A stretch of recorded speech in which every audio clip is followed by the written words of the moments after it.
Добро пожаловать в мой канал. Les salariés de plusieurs secteurs de l'économie française observeront des arrêts de travail à partir de mardi 3 avril. Tour d'horizon de revendications variées.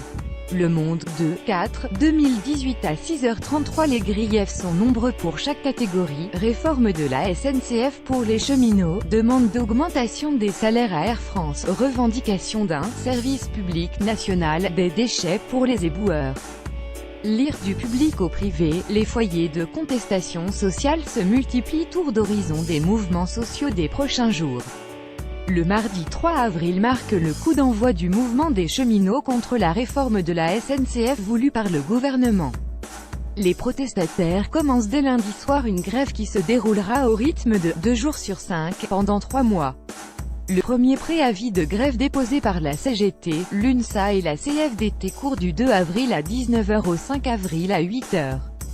De son côté, Sudrail appelle à une grève illimitée reconductible par 24 heures à partir de lundi 20h.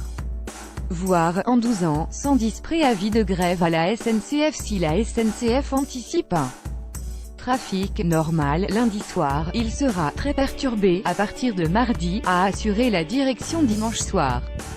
Un TGV sur 8 sera en circulation en moyenne et en région, un TER et un Transilien sur 5 en moyenne. Après les arrêts de travail du 22 mars, qui ont mobilisé 35,4% de grévistes à la SNCF, les cheminots prévoient un conflit de longue haleine selon ce mode innovant. En tout, le mouvement voulu par les syndicats s'étalera sur 36 jours, soit jusqu'au 28 juin. Invité de France Inter vendredi, le patron de la SNCF, Guillaume Pépi, a exprimé son mécontentement face à ce mouvement. La grève va beaucoup perturber la vie des Français, je le regrette. Parenthèse ouvrante. Parenthèse fermante. Il faut que chacun prenne ses précautions. Lire, SNCF, les associations d'usagers se sentent oubliées. Monsieur Pépi a évoqué les hypothèses des « un train sur 5 ou 1 sur 8 circulant pendant la grève comme une fourchette possible, rappelant que certains syndicats évoquaient même un train sur 10. On ne pourra pas, dans ces conditions, transporter la totalité des voyageurs, a-t-il prévenu. L'intersyndicale d'Air France a appelé le personnel de la compagnie aérienne à faire grève de nouveau mardi. Ce sera le 4e jour de grève en 5 semaines, après les 22 février, 23 mars et 30 mars. Elle a par ailleurs prévu de nouvelles journées d'arrêt de travail les 10 et 11 avril. En cas de vol annulé, Air France assure qu'elle préviendra personnellement les clients la veille de leur départ par SMS ou courriel. La compagnie devrait également tenir à jour les informations sur les vols disponibles sur son site. Lire, au 3e jour de conflit, Air France s'installe dans la grève et 11 syndicats exige une augmentation générale de 6%, jugeant trop faible celle de 1% programmée dans l'année. Les pilotes réclament, en outre, une revalorisation de certaines annexes de rémunération, portant le total de leur augmentation à 10,7%. Jeudi, les discussions avec la direction avaient tourné court, les syndicats dénonçant un « manque d'écoute ». Nous avons quitté la salle de négociation, la direction refusant ne serait-ce que d'écouter nos demandes, a fait savoir jeudi matin Grégoire Aplincourt, président du SPAF, 2e syndicat de pilotes.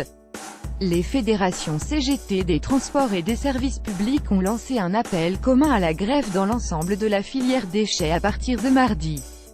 Ce mouvement était prévu de longue date pour revendiquer la création d'un service public national des déchets, et donc un statut unique public pour les travailleurs de la filière.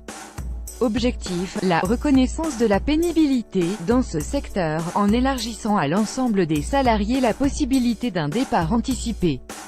Du balayeur à la collecte, au centre de tri, à l'incinérateur, tous les salariés de la filière, qu'ils travaillent dans le public ou le privé, sont appelés à faire grève, a souligné Sébastien Cravero, animateur du collectif filière collecte et traitement des déchets à la Fédération CGT des services publics territoriaux, lors d'une conférence de presse. Le mouvement, aboutissement d'un travail mené, depuis 1 an, entre les deux fédérations, devrait toucher notamment Paris et la région parisienne, celle de Marseille, Montpellier, ainsi que l'Est et le Nord, a précisé Fabrice Michaud, secrétaire général de la Fédération CGT des transports. La Fédération nationale des mines et de l'énergie de la CGT a également appelé, à partir de mardi, les électriciens et les gaziers à un mouvement de protestation qui pourrait s'étendre jusqu'au 28 juin. Lire, la CGT appelle à la grève dans l'énergie à partir du 3 avril. Outre l'organisation d'un nouveau service public de l'électricité et du gaz qui réponde à l'intérêt général, le syndicat réclame un bilan de la déréglementation du secteur de l'énergie, la fin de la libéralisation du marché de l'électricité et du gaz, et un statut de l'énergéticien pour l'ensemble des salariés qui travaillent dans le secteur.